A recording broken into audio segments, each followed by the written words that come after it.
شاهزاده رضا پهلوی عصر امروز شنبه 28 تیر ماه برابر با 19 جولای 2025 با انتشار پیامی ضمن واکنش شدید به جنایت جدید خامنه‌ای و مزدورانش در به قتل رساندن اعضای یک خانواده اهل خمین، به ویژه دختر 3 ساله این خانواده، چنین نوشتند: دست ناپاک مزدوران سپاه و بسیج خامنه‌ای دیروز کیان پیرفلک و امروز رها شیخی را از ایران گرفتند. جنایت خمین و کشتار خانواده شیخی بیانگر ماهیت رژیم درمانده و تبهکاری است که توان حفاظت از سرکردگان جنایتکار خود را ندارد،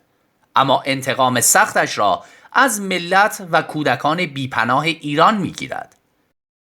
این دریای خون چنان میان ملت ایران و رژیم شکاف انداخته که با هیچ ترفند و فریبکاری پر نخواهد شد و این جنایات هر روزه جز با برانداختن رژیم جانی و استقرار یک دولت ملی و دموکراتیک به پایان نخواهد رسید. با خانواده جانباختگان و مردم شریف خمین عمیقاً ابراز همدردی می کنم و نوید می دهم که نور دادرسی بر دل داغ دیده دادخواهان خواهد تابید و در یک دادگاه ملی و منصفانه جنایتکاران کودک کش به سزای اعمال خود خواهند رسید.